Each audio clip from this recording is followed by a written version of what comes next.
we're in a tough spot. It's a very, very divided world, and those on I guess you'd call it the left side. I just call it the sensible side. Is, you know, we're sitting there watching this nonsense happen, and people like Sean Spicer come out and talk about it like we're kindergartners, you know. And covering for this president is like putting makeup on a melanoma.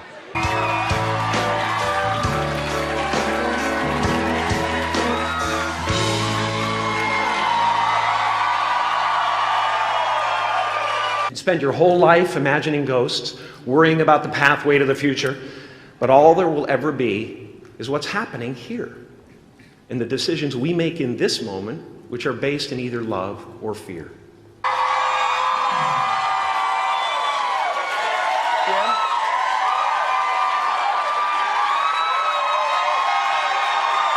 And of course, there's a moment when one of the characters loses a very important show. And I lost the Tonight Show one time. You know, when I came down to LA, I was slated to go on at the Tonight Show, and I had a bad set at the Improv playing around. And the next day, they told me I'd lost the show, which was, you know, curtains for anybody at that time, you know, pretty much. But I have this weird fail-safe thing that kicks in for me, and I go, well, there's a side window. How's it going? Good.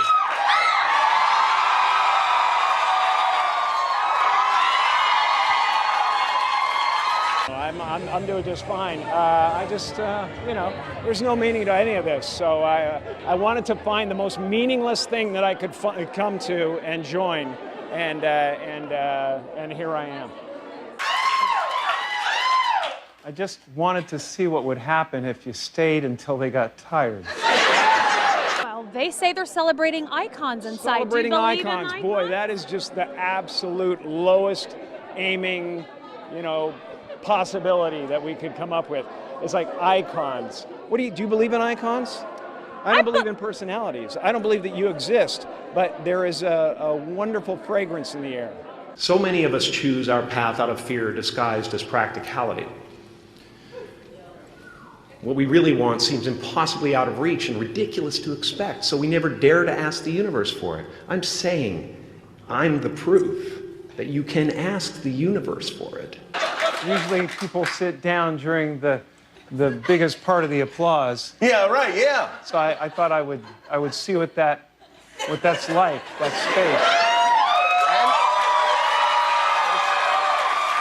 And so he made a conservative choice.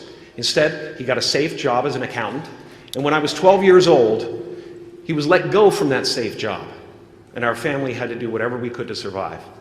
I learned many great lessons from my father, not the least of which was that you can fail at what you don't want, so you might as well take a chance on doing what you love.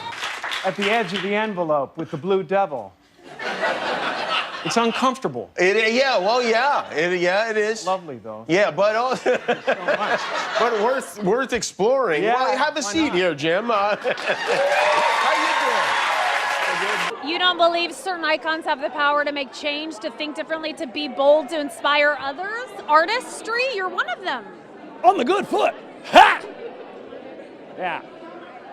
You shut it down now. Do you feel like you're separated from the rest of the world and what's going on? No, not separated at all. In fact, it's the exact opposite. You know, don't get me wrong, you know, Jim Carey is a great character, and I was lucky to get the part. Even last night in my suite, when I was trying to sleep, there were all these sounds and stuff, and then suddenly out of the blackness came Lester B. Pearson, and he said, "What are you doing here?" No. Yeah, no, I don't believe in icons. I don't believe in personalities. I believe that peace lies beyond personality, beyond invention and disguise, beyond the red S that you wear on your chest that makes bullets bounce off. I believe that it's deeper than that. I believe we're a field of energy dancing for itself. I used to be a guy who was experiencing the world, and now I feel like the world and the universe experiencing a guy. I'm dying up here. Yeah, it's about the comedy clubs in the 70s, and it's where I was born, where my avatar was born anyway. And it's been picked up for a second season, so I'm really happy about it. And I started out at Yuck Yucks in Toronto. And also at that time, there was a lot of people going, "What are you doing here?" You're too good, man. Go. But Jim, you got really dressed up for the occasion. You look good. No, I Was didn't that an get dressed accident? up. I didn't get dressed up. Who did? There is no me. There's no you. No. We're not here. This is a dream? There's just things happening. And there are clusters of tetrahedrons moving around together. Okay.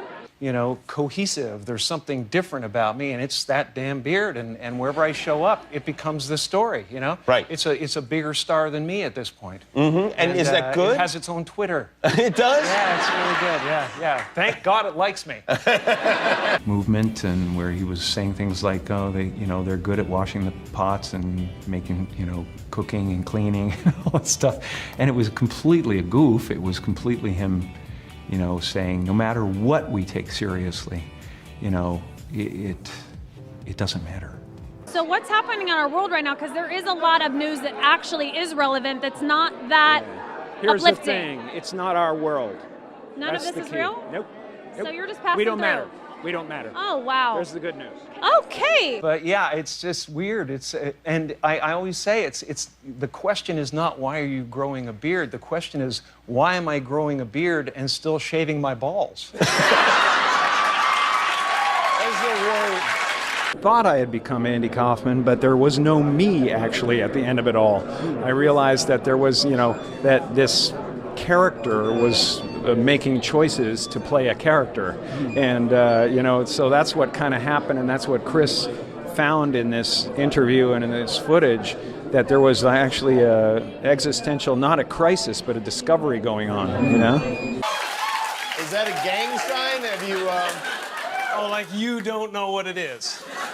You don't know what that is. I have no idea. You don't know. Jimmy Fallon doesn't know. David Letterman doesn't know. We don't know. All the comics and show business don't know what this is.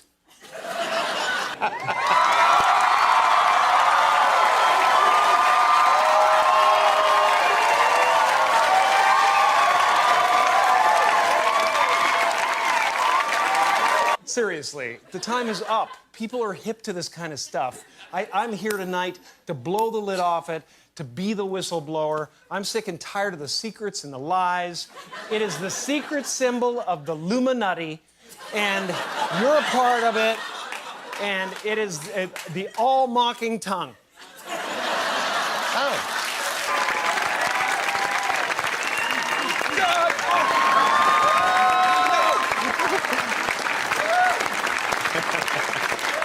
And I'm sick of it. I want everybody to be in on the joke, man. You know what I mean?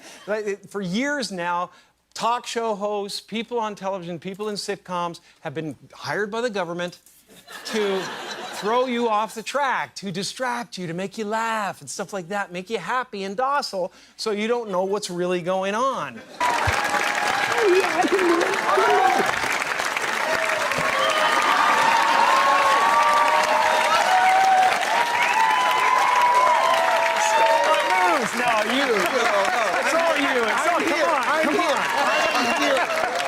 What happened? I'm sorry, Jimmy.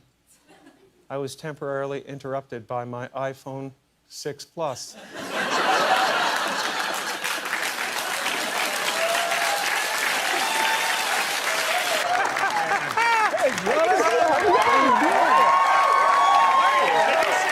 That was a great bit. That was a great bit. That was weird. Oh my God! That was... Thanks for the memory. Yeah. It's like one soul. That's how I feel. I feel like, people say, well, I have a soul. You don't have a soul. There's no you, but I feel like there is a soul, and it includes everything. Yeah. And when you wake up in the morning and you feel like I'm the universe, you don't have to reach for the stars. You can just let life happen. Yeah. And walk through the doors. That was a great old-fashioned cameo right there. Each other. We Yeah. do. We do. Hi.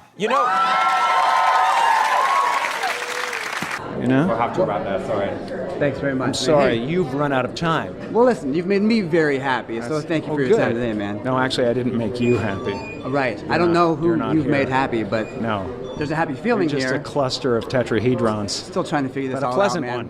one. Pleasant one. We'll get there eventually. Nice to see Thanks. you. Nice to see you too. It's an amazing thing. I don't know exactly what's happened. I've gotten very popular, but it's nice to know your roots, and it's nice to know what happened. Yeah, sure. And I really think it's responsible.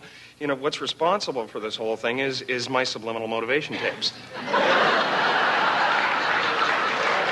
You guys are our first group today. Good morning. First group? Of the day. Oh, yeah? Bringing How the many good groups energy. are you going to have? A lot. Really? Today. There's a lot of movies here. Clooney and his goons coming in here? I had no money and no education. Now I have script approval and the power to green light a movie project. I can even throw a tantrum and lock myself in the trailer while the whole crew waits. And sort of a look back at how that shaped events that went forward, and also a look back on Jim's career and Andy's career. Kind of an interesting perspective on what came from losing yourself in a character and then realizing that you're a character has been playing you your whole life. You know, I just want to warn people. Could I see that? Well, in a second, because okay. I just want to, I want to tell people that if you go to a newsstand and you read about me in these rags, 90% of what you're reading is absolute garbage. It's total fabrication. A lot of people think that I'm kind of going through something, but it's been my whole life, and they go like, well, it's a reaction to depression. He's dealt with depression his whole life, and there's no hint of depression in my life whatsoever. Check this. Jim Carey is reported to be making $7 million a picture. I don't know where they got that number. I wouldn't even rehearse for less than 9. Depression only happens when you don't accept what is, and when you're playing a character, in life. So when I tried to go back and play Jim Carey, I got depressed. Of his competition, Carey says, I hope they choke on their own vomit and leave the good scripts for me. Ooh. Die, die, die. Hurry up and die. Now, that was supposed to be off the record. Yeah, what am I is the central question. Right. Why am I here? What am I? And this movie, it really has an odd way of opening up that door to at least the questioning of that. An opportunity to think beyond sort of the project. Excuse me for a second.